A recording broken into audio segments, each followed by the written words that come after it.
Hello, today's video is about reading and it's about managing to read all the texts in the time that you have.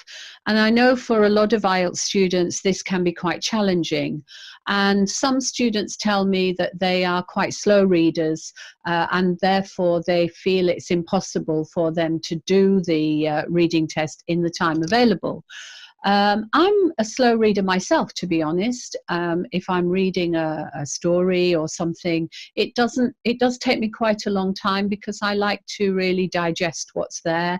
I like to look at the vocabulary and everything else. And I can do the IELTS quite quickly. Obviously, I have the advantage of being a native speaker and also an IELTS teacher with a lot of IELTS experience.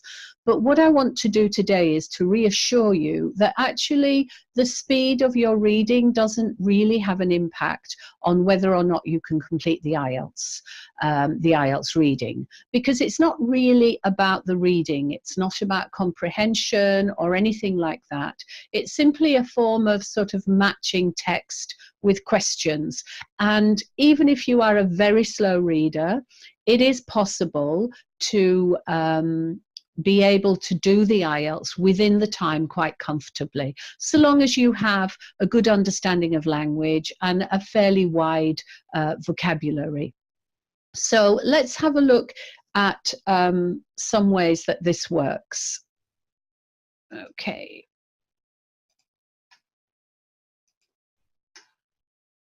Right, so I'll start from the beginning.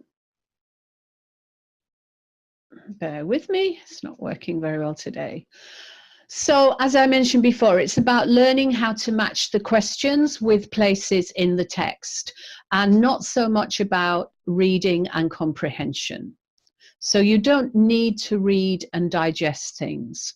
So here are some techniques for IELTS reading which will help you if you are, or if you feel you're slow at reading. You need to skim. Skimming is just getting a gist, getting an overview, and you need to be able to do that at paragraph level mostly. You don't necessarily need to skim through the whole text, but you do need to do it at paragraph level when you're looking, especially with questions like headings, when you're looking for an overview. You need to be able to scan quite well. Scanning is looking for specific things, like specific words, specific phrases, and this is where your keywords in the question will be found. You'll find them by scanning through the text to find those words. And if you practice it, you can do this very, very quickly.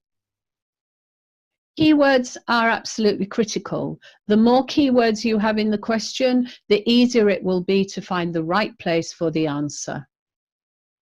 And then finally, matching text with question. What I mean by that, it sounds quite obvious, but when you find the place, I feel, and I do this myself every time I come across a new reading, you need to go back to the question and say, okay, I've got the place, I see what it says, now what exactly are they asking me for? So this toggling between question and text is quite important to make sure that you get exactly the right piece of information that is required.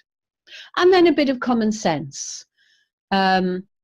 Because, you know, sometimes I find students trying to squeeze an answer to a question and it doesn't fit. And if they just step back and use some common sense, they would see that actually that doesn't make sense. So it must be something else. So a lot of common sense does come into the reading in my experience. And then finally, some self-belief. You have to believe that you can do it.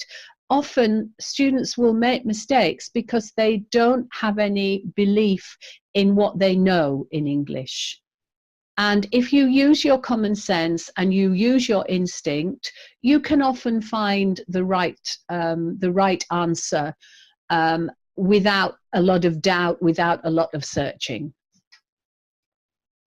Okay, this is very key. Knowing is not enough. So watching lots of videos like this one on reading and finding out about strategies and techniques is not enough. You have to do it. You have to put it into practice, and the more you practice, the quicker it will become. You must practice. And the more you practice, the easier it will become as well. It's the only way. So practice, practice, and practice some more. And the more you do it, if it's not improving, then there's something wrong with your strategy, or there's something wrong with your understanding of the technique. So go back and look at the technique again, look at the strategy again, make sure you really understand it. Because if you really do understand it, then the answers should be correct. And the more you practice, the more answers will be correct, until you'll be able to do the reading quite comfortably, well within the time. And I know this from my own students who have got high band scores like 8, 8.5. They can do it very quickly and without too much difficulty. And they know that the answers are correct. It's rare that there's one that, there's one that's going to slip through, but the bulk of the answers they know are correct. And it perfects your skills. And that's the way to get 7, 8, and even 9. Some of my students have got 9 in reading through having strong techniques and then practicing a lot to make sure that they can put the techniques into practice well and get a high score. Okay, so that's really all you need to do in the reading. Make sure you've got the right technique. Don't worry if you're a slow reader. Sometimes, even fast readers have more problems because they try to consume too much of the text, and then they are not careful about the matching process. So skimming, scanning, keywords, making sure that you go back to the question so you remember exactly, a lot of paraphrasing, those are the skills that you need to be effective at reading.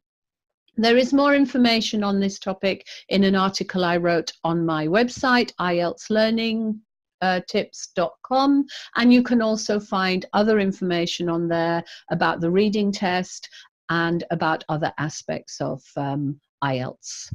And I'll see you on the very next video.